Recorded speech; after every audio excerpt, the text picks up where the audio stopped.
Adorned in a splendid scarlet attire, I await the arrival of my future husband for the wedding ceremony. However, the heir of the Duke of Wuan has brought forth a white sedan chair to escort me. The reason for this alteration lies in the grave illness of my cousin residing at the Duke's residence. The master proclaimed that she must not behold the color red, prompting the heir to hastily drape the bridal chair in white cloth overnight. He remarked, "What significance does the color of a sedan chair hold? What truly matters is that you are marrying me, is it not? You have always been understanding, and surely you will not dwell on such trivial matters." Clad in my resplendent red garments, I did not spare him a glance and turned instead towards the young general amidst the throng. "Jiang Noah, I have heard that you rode a magnificent steed today, a prized blood horse. Would it not serve well for the wedding procession? Might it facilitate our vows and union?" "One miss. Something terrible has happened. The heir of the Marquis of Wu has arrived with a white bridal sedan chair to fetch the bride. My devoted maid, Rua burst into the room, her eyes awash with tears. Instantly, the noble ladies who had come to assist with the wedding fell silent, only to erupt in a cacophony of confusion. What is going on? How can a white sedan chair be used on such a joyous occasion? Is this a wedding or a funeral? Is he here to marry, or to ruin the marriage? I lifted my veil in concern. What is happening? Furrowing my brows, I stepped outside. The area outside the General's residence was teeming with people, so densely packed that not even a drop of water could pass through. Upon my appearance, they all clamored, "The bride has come out. Why isn't she wearing a red veil?"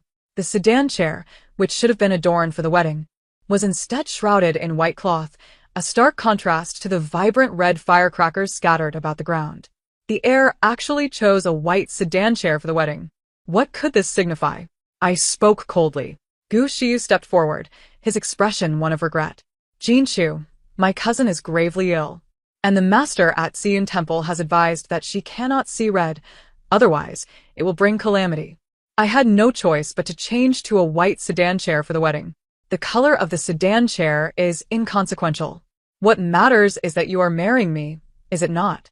You have always been understanding. You should be able to empathize. Empathize? Since the founding of the dynasty, no one has ever used a white sedan chair to fetch a bride. It is not a ghost marriage. Cannot see red? I glanced at Gu Shiyu, noticing the white fabric peeking from his collar. Surely, he had even changed into a white wedding outfit. I stepped back. For a daughter of the General's family to marry, it must be in a grand 8-bear sedan chair with a lavish bridal procession. We cannot exit in such a manner. If you value your cousin's health, why not wait until she recovers before discussing the wedding date? Gu Shiyu, agitated, followed me. Jin Chu, why must you concern yourself with such trivial matters?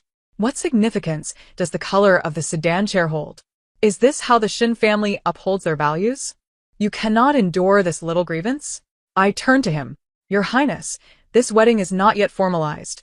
I am not yet a part of the Marquis of Wu's household. So, why must I bear your family's burdens? Just then, my stepmother hurried from the courtyard. The heir has arrived. The auspicious hour is approaching. Why hasn't Jin Chu boarded the sedan chair yet? Gu Shiyu smiled. See, even my mother is reasonable. My stepmother wiped the tears from the corners of her eyes and looked at me. From now on, we are all one family. You will marry the heir, and his cousin will also be your sister. You should view this white sedan chair as a means to save a life. You come from a noble lineage. You should understand that a woman marries into her husband's family and must regard her husband as her world. Are you truly considering not marrying over a mere sedan chair? A hint of a smile lingered at her lips, but my heart turned cold. She was not my biological mother. The notion of the legitimate daughter of the General's household departing in a white sedan chair would be a disgrace to the entire clan. How could she, as the mistress of the house, agree to such a thing with a clear conscience? Gu Shiyu, still smiling, insisted, "Look, even my mother has no objections. Jin Chu, please get into the sedan chair." Rua rushed forward to shield me. "You're being too oppressive. On the day of her grand wedding, to make the young lady use such a sedan chair, when the general returns, he will surely hold you accountable." My stepmother's face darkened. "You, a mere servant, have no right to speak. Someone, the auspicious hour is near. Help the young lady onto the sedan chair." The matchmaker hurriedly stepped forward to assist me. But I shrugged her off. "Mother, If I board this sedan chair today, the general's household will lose face. You must consider this. My younger sister is yet to be betrothed. If this damages our reputation, how will she be able to marry into a prominent family in the future? At that time, will my brother-in-law's family also come to fetch her in a white sedan chair? How will you justify that? My stepmother was enraged. What nonsense are you spouting? Are you cursing your sister? A white sedan chair is for the deceased. You know your sister is unwell, yet you dare speak such words against her. I laughed. So you are aware that a white sedan chair is inauspicious. I thought you were too narrow-minded to realize that it is meant for the dead. Those accompanying the heir grew anxious and urged, Your Highness, the auspicious hour is drawing near. If the bride does not board the sedan chair soon, it will be too late. Gu Shi looked at me. Jinshu, it is time to board the bridal sedan. I stepped back once more. Your Highness, please forgive me. Jinshu cannot board the sedan chair. Let us discuss the wedding date when my father returns. Gu Shuyu is furious. Our families have long agreed on the wedding date. How can you simply declare that you will not marry? Do you have any idea how long our family has prepared for this?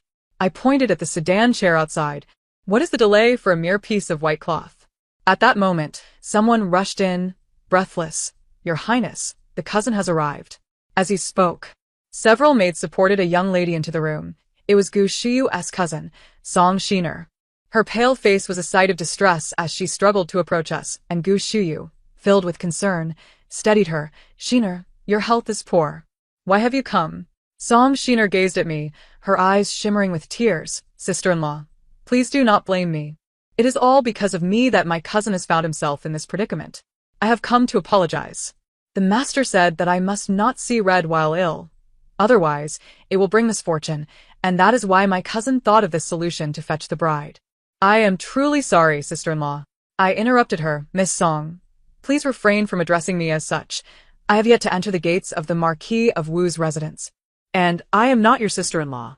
If you cannot see red, then does the wedding chamber of the Marquis of Wu also have to be white? Are they planning a funeral instead?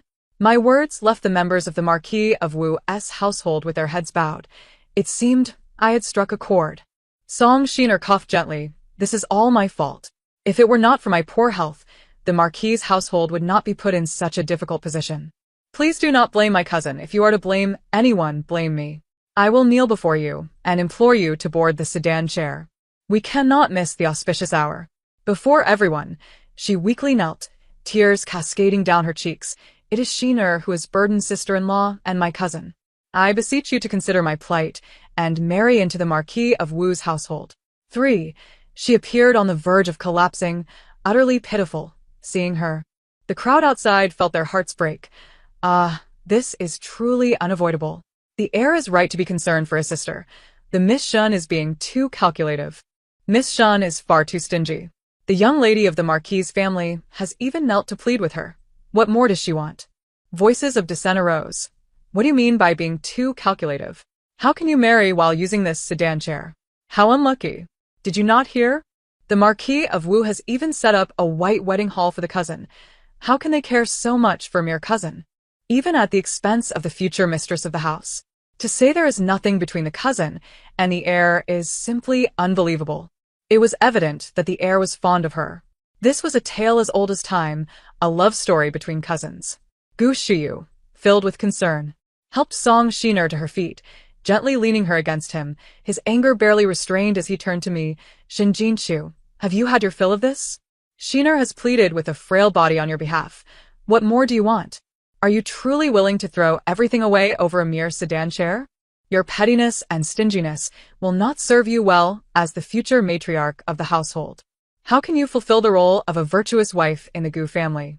Song Shiner's complexion turned pale, and she weakly implored, Cousin, please do not blame Miss Shin. It is all my fault. Sister-in-law, if you truly care about this, I can leave the Marquis's household. This way, my cousin can marry you in a grand and dignified manner. As long as my cousin is well, I do not care what happens to me. Cousin, your marriage is of utmost importance. Let me leave the Marquis's household. You have cared for me for so long. I cannot continue to impose on the Marquis's family. On this joyous occasion, I have caused such embarrassment. How can I bear that? As she spoke, she reached out to a maid. Assist me in returning to the Marquis' residence to pack my things. We will be moving out. Just then, she took a step forward and immediately fainted. Gu Shiyu caught her, shouting, "Quick, fetch a doctor." Then, with tears in his eyes, he turned to me. "Is this what you wanted? Are you determined to push Shiner to her death before you are satisfied?" He glared at me with fury, saying, "Your cousin cannot see the color red. Today I risk my life to convince you, and it is the sight of your crimson attire that has caused her to faint. If you still wish to marry into the Marquis' house, you must immediately change into a white dress. Exiner has sacrificed her life for you. Can you not consider her feelings? If you wish to marry, then step into the palanquin at once. If not, I shall turn and leave, and there will be no remedy for your regrets in the future." Seeing the anguish etched on his face, I took a step back. The bond between the young master and my cousin is indeed profound. I, Jin Shu, could not bear to interfere. Upon reflection, our union, a blind marriage, is certainly not a good match. It would be best to cancel the engagement, allowing both parties to lead their own lives henceforth. Gu Shiyu's face turned ashen.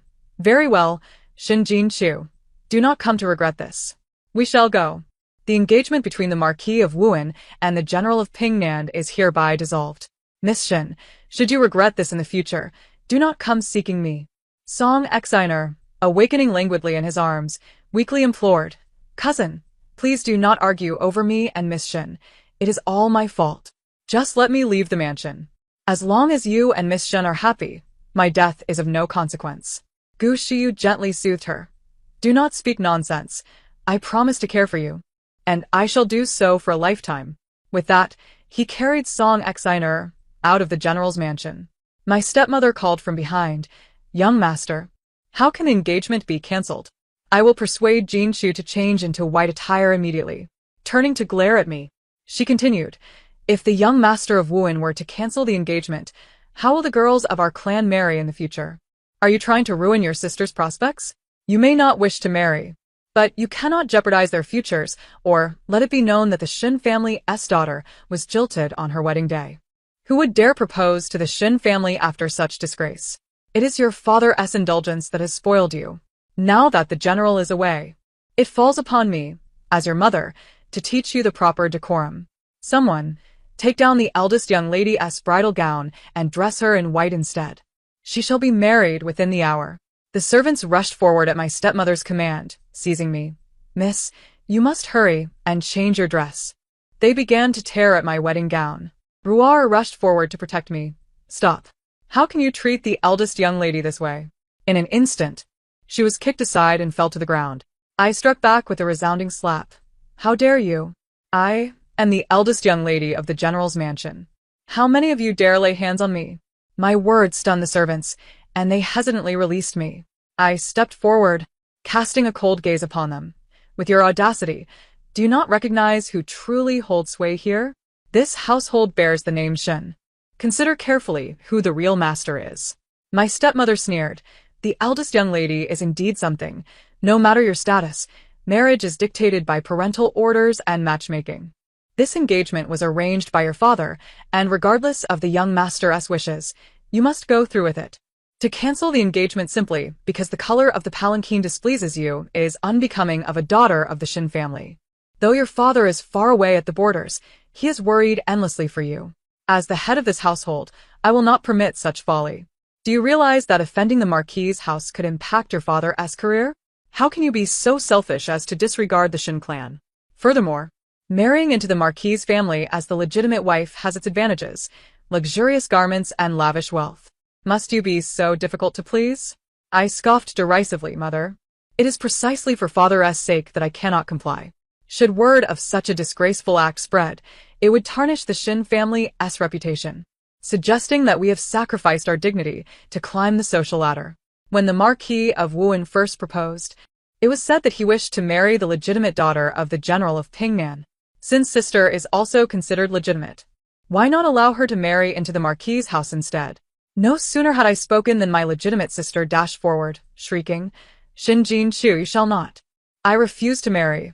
I will not sit in that deathly palanquin. Mother, I do not wish to marry." My stepmother, in a low voice, attempted to soothe her. "Do not worry, I would never allow you to wed." She turned to me, Jean Shu, you are the elder sister. You are not yet married.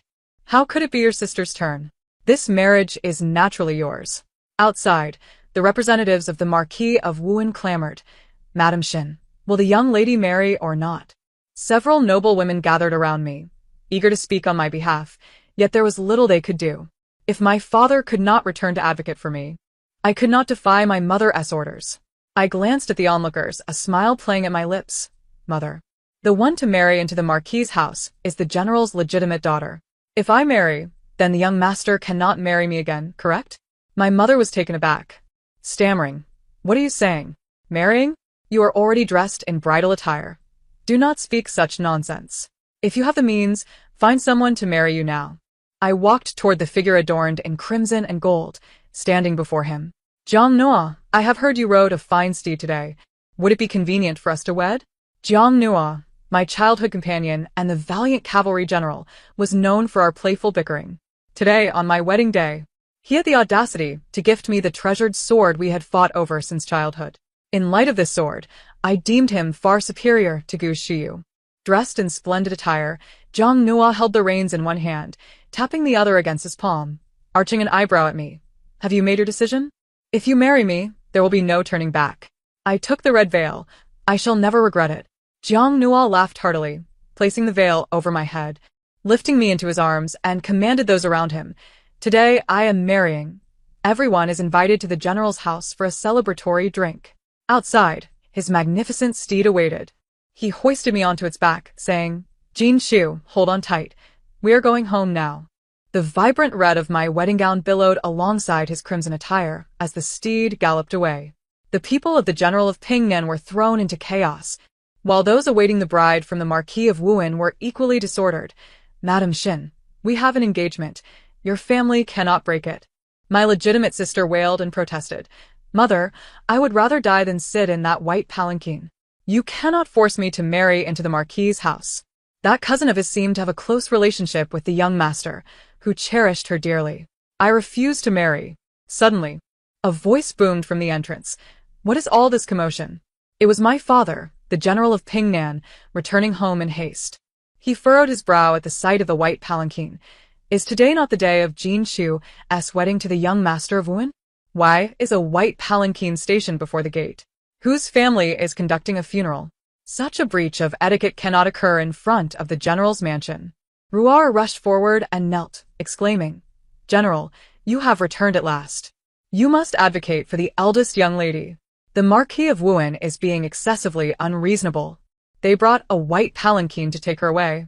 They claim that the young master's cousin cannot see red, so they have changed everything to white, even draping the wedding hall in white cloth.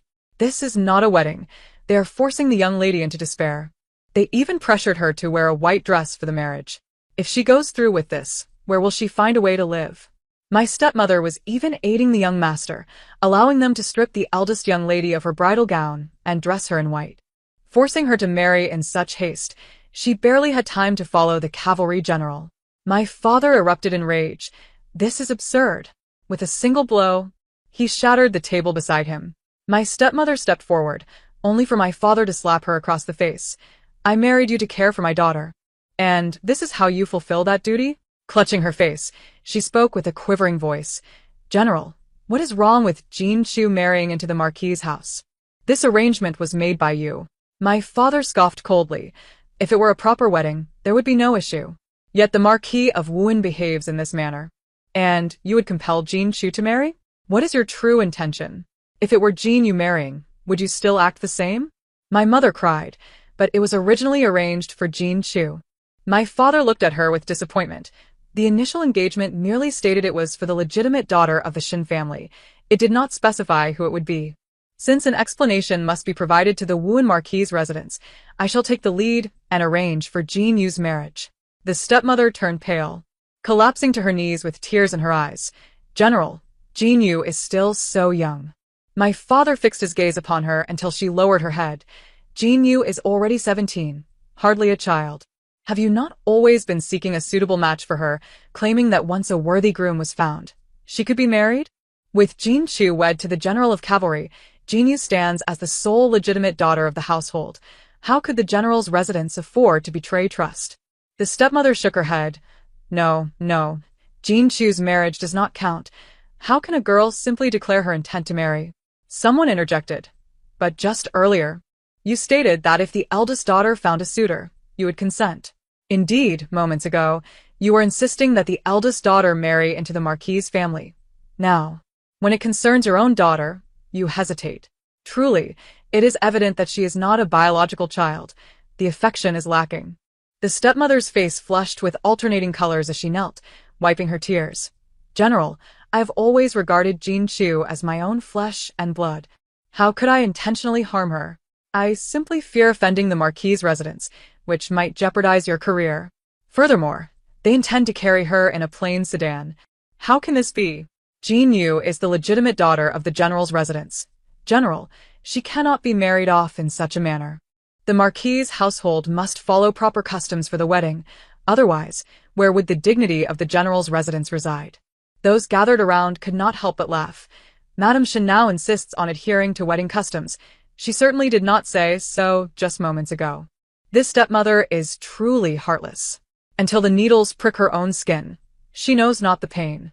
The arrangement with the Wuan Marquis' household has been made clear before the emperor. It is too late to withdraw. She must marry. The servants of the Wuan Marquis hurriedly returned to report that Lord Shen had returned. Immediately, the matriarch of the Marquis' household ordered the lifting of more than a dozen boxes of gifts, stating they were to compensate the Shen family's daughter for the earlier discourtesy, and that these gifts should be considered as part of the bride's dowry, with the wedding date to be discussed later. The stepmother gazed at the boxes filled with jewels and silver, her mind racing, and her heart stirred. Finally, my father looked at the stepmother. If Jean Yu is willing to marry, these will be added to her dowry.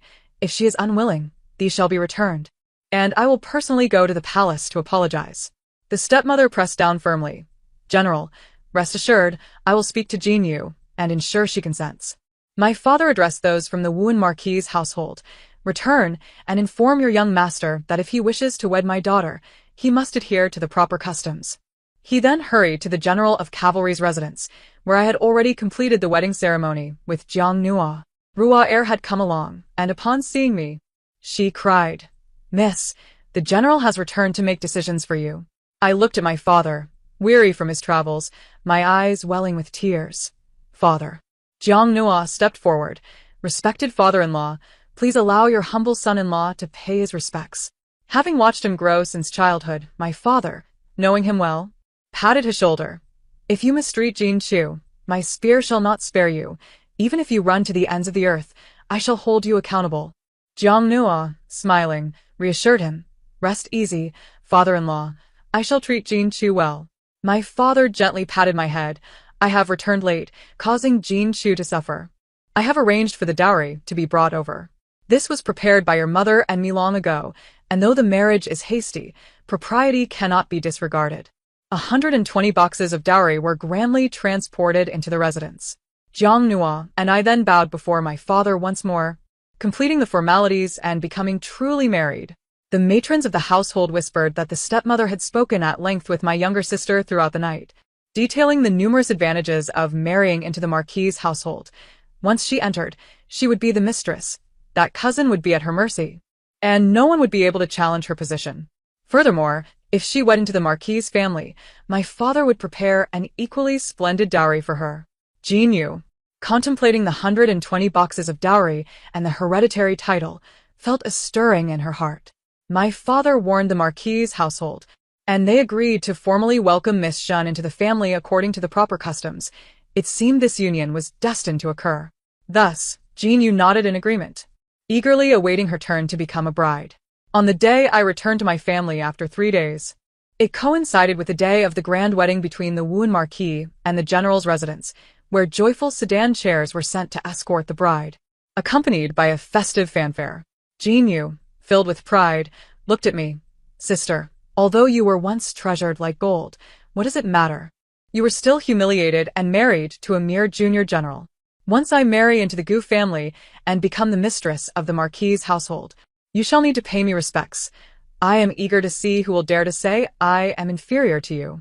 I smiled slightly. Then I wish my sister all her desires fulfilled. Ah, the many demons of the Wuan Marquis' residence.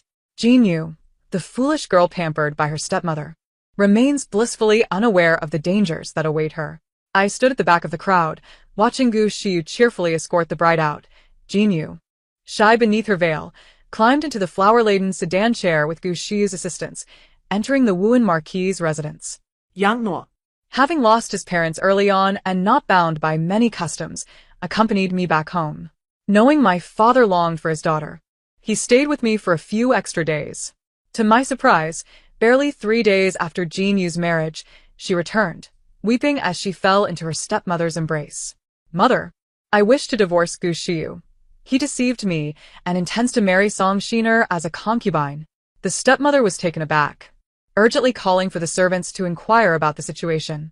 It turned out that on the day of their wedding, when Gu Shiyu lifted the veil, he was horrified to discover that the bride was not me, but Jinyu. He immediately expressed his desire to annul the marriage. Jinyu clung to him, weeping pitifully. Husband, we have already completed the ceremony.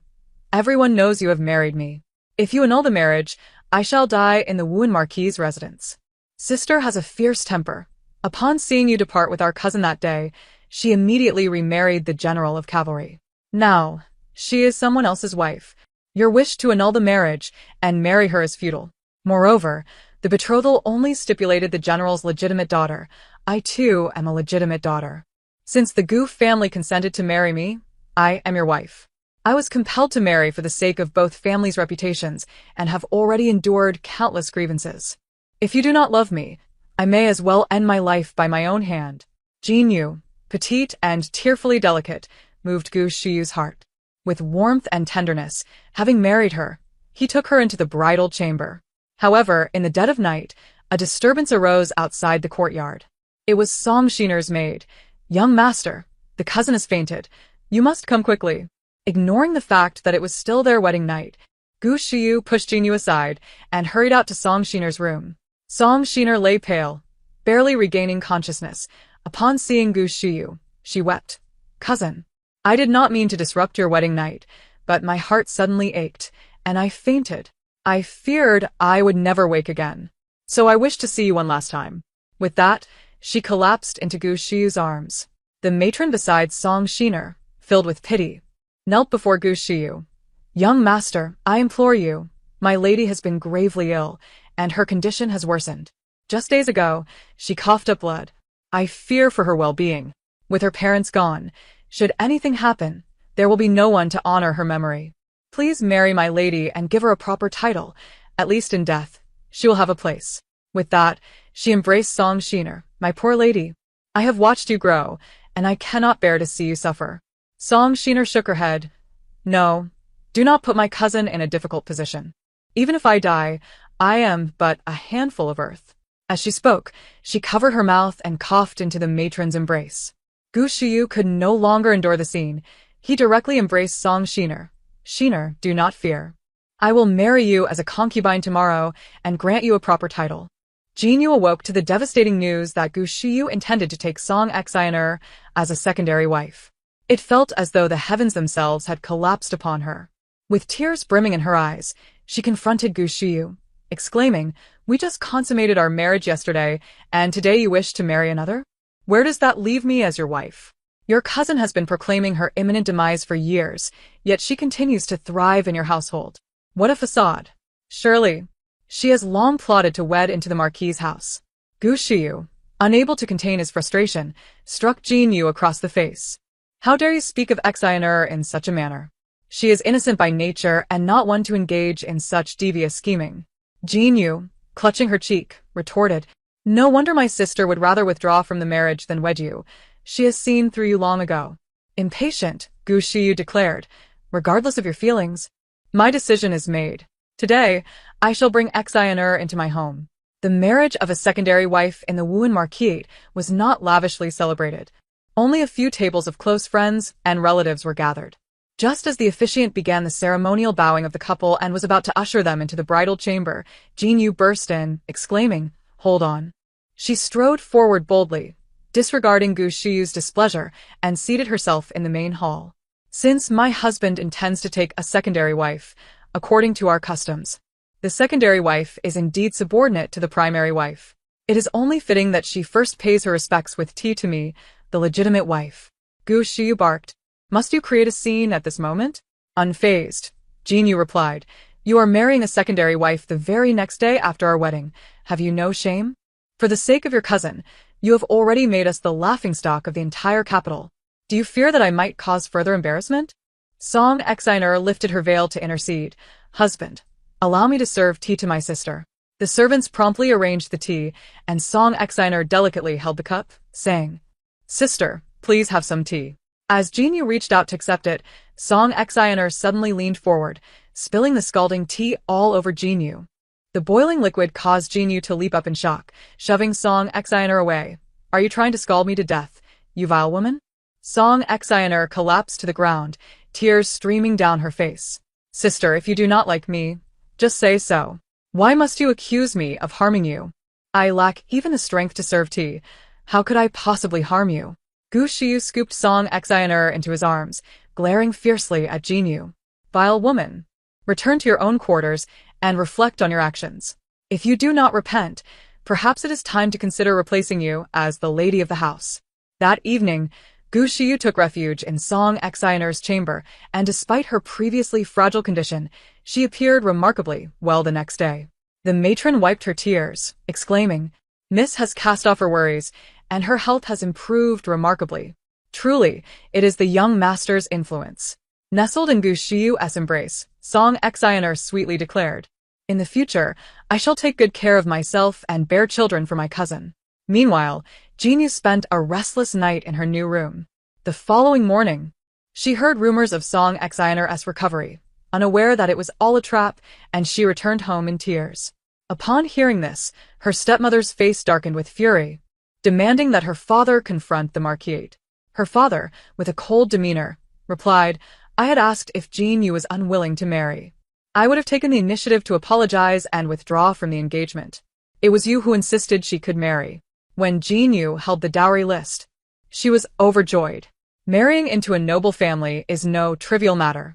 What use is there in regretting it now? Jinyu sobbed, Father, the young master marrying a secondary wife is a slap in the face to our family. Moreover, Song Exiner is cunning. She feigned illness all these years merely to enter the Marquise. Now that she has achieved her goal, Mother, I wish to divorce him. I do not care. You must ensure the young master sends Song Exiner away. I, along with Jiang Nua, found it tiresome to listen to her lamentations. Such matters should have been contemplated before she married into the Marquise. Now, what good is her weeping? Her father said, You may seek a divorce if you wish, however. Should you wish to remarry in the future, do not come to me for assistance. Once Jinyu had wept her fill and emerged. She found me in the courtyard gathering flowers. Angrily, she exclaimed, Sister, what cunning thoughts you harbor. Knowing the Wuan Marquisate situation, you deceived me into marrying into it to avoid trouble. I looked at her and replied, Marrying into the Marquise was your own decision. You once said that once you became the mistress of the Marquise, you would wait for me to bow before you in respect. Is it not simply your mother and you who cannot relinquish the allure of wealth and status? And now you blame me for your misfortunes? At that moment, a servant arrived with the news. The young master has come to escort the second Mississippi. Gu Shiyu rushed in and, upon seeing Jinyu and me, paused, his face reflecting embarrassment. Jinyu, why have you returned to the general's residence so suddenly? Was it not supposed to be 3 days before your return? Jinyu scoffed and replied, I returned to the general's residence precisely to make way for you and your little cousin. Gu Shiyu, with a forced smile, coaxed Jinyu back to the Marquise. The news of Gu Shiyu marrying a secondary wife the day after his wedding quickly spread throughout the capital. Coupled with the incident of using a white sedan chair to fetch the bride, the Gu family became the talk of the town. Gu Shiyu initially believed this was merely a family affair. However, the gossip became rampant, even reaching the ears of the emperor. The union between the two families had been a royal decree, and his decision to marry a secondary wife the very next day was seen as a slight against the emperor, indicating discontent with the royal match. Consequently, the emperor summoned Gu Shiyu to the palace and reprimanded him severely, accusing him of lacking propriety and moral integrity, ordering him to reflect on his actions for half a year. Dejected, Gu Shiyu returned to the Marquise, only to be met with the sound of shouting from within. It was Song Exioner and Jinyu engaged in a heated argument. He could not fathom why his usually gentle cousin had become so irritable and suspicious after their marriage. She incessantly complained about Jinyu's cruelty and how she withheld her allowances. Meanwhile, Jinyu accused him of favoring his concubine over his wife, claiming that their home was rife with discord and forbidding her from staying in Exioner's room until she conceived. Thus, the Wuhan Marquisate became the capital's greatest laughingstock.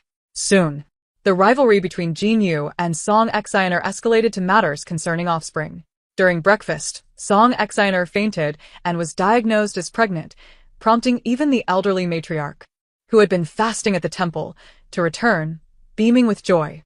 She placed the family heirloom jade bracelet on Song Exioner's wrist, exclaiming, "If you bear the legitimate heir for our Marquisate, you shall be the lady of the house henceforth." Leaning against Gu Shiyu, Song Exioner sweetly vowed, "I will certainly bear many children for my husband in the future." Jinyu, gritting her teeth in fury, feigned wisdom as she approached, saying, "I am now in charge of the household. My sister is pregnant, and I will take great care to ensure she delivers a legitimate heir for the Marquisate." Gu Shiyu breathed a sigh of relief. With a wife so wise and considerate, I am at ease. I shall ensure that neither you nor Exioner is treated poorly. Both of you are equally important to me. However, since Song Exioner became pregnant, she frequently suffered from headaches or nausea, insisting on Gu Shiyu's company in the courtyard for 2 months, leaving Jinyu without even a glimpse of him. As Song Exioner reached 3 months of pregnancy and began to venture out, she cradled her belly, as if fearful that others might not notice her condition. Jinyu observed her with a smile, yet murmured softly, "There is little distinction between a secondary wife and a concubine. Even if you give birth, it will merely be a bastardy. Besides, you are only 3 months along. Whether you can carry to term remains uncertain." Song Xina gazed at her, caressing her belly, and replied, "At least I have this chance, unlike you. How unfortunate for you, sister. You shall never have the opportunity to bear your own children. Regardless of how many wives or concubines the Wuhan Marquisate may have in the future, there will only be one legitimate heir, my child." Jinyu's expression darkened. "What do you mean by that?" Song Xina smiled silently, yet her gaze harbored a fierce intensity, as she concealed her face with a brocade fan. "What of you being the general's legitimate daughter? Your mother has raised you like a foolish pig. How can you contend with me?" It was only then that Jinyu realized something was amiss and hurriedly summoned a doctor to examine her pulse. She was oblivious to the fact that she had been administered a potion rendering her incapable of bearing children. Naturally, Song Xina denied the accusation, weeping and wailing about her stomach pains, claiming that Jinyu was envious of her pregnancy and had wrongfully accused her. Upon reflecting on her words, Jinyu requested the doctor to also examine Gu Shiyu, only to discover that the heir had also been poisoned. Once this scandal erupted, Gu Shiyu could hardly come to terms with it and immediately ordered a thorough investigation. Confident in her cunning, Song Xina left no evidence behind, and no one could testify against her. However, at this juncture, Gu Shiyu required no validation from anyone, his eyes wild with fury. He stormed into Song Xina's courtyard and seized her by the throat. "I treated you with such kindness, yet you betray me?" Song Xina replied sweetly, "Cousin, if you love me so dearly, what does it matter if you cannot sire children? You have me to bear your offspring. We shall not be without heirs, and our children will inherit the Marquisate. Is that not a blessing?" Jinyu, already accustomed to a life of indulgence, completely lost her sanity upon learning of her infertility. One night, she set a fire, trapping Song Xina and Gu Shiyu within the courtyard. She locked the gate from the outside, dousing the entrance in tung oil to prevent anyone from approaching. The inferno raged throughout the night, and by morning, when the authorities arrived, they found only 2 charred corpses within, those of Song Xina and Gu Shiyu. Jinyu remained eerily composed, awaiting the officials' inquiry, to which she confessed without hesitation, "My husband favored his concubine over his wife. The concubine poisoned the legitimate mistress, causing me to be childless. I returned the favor by setting fire to the courtyard. I willingly accept my punishment." When my father and I learned of the news, he could only sigh deeply. I visited her in the dungeons, and Jinyu's face wore a mask of cold calmness. "Since childhood, my mother taught me to outshine you in every aspect, to be more beautiful, more skilled in embroidery, more accomplished in music, and to secure a better marriage. Now I realize that everything is dictated by fate, utterly beyond one's control. I set down the pastries and said, "The Emperor, moved by your plight, has not imposed a heavy sentence. You are to be exiled to a desolate land, never to return to the capital." After delivering my message, I left her with her maid and bestowed upon her a substantial sum of money before turning to depart. Upon exiting the dungeons, Zhang Noa awaited me by the carriage, assisting me inside. "Why did you not tell her it was your father who sought this glimmer of hope for her?" I smiled faintly. "It no longer matters." My stepmother, upon hearing of Jin Yu's exile, expressed her desire to accompany her and sought a divorce. My father has granted her freedom. From now on, may we each find peace in our respective lives. The end of the tale. Thank you for listening, and until we meet again in the next story.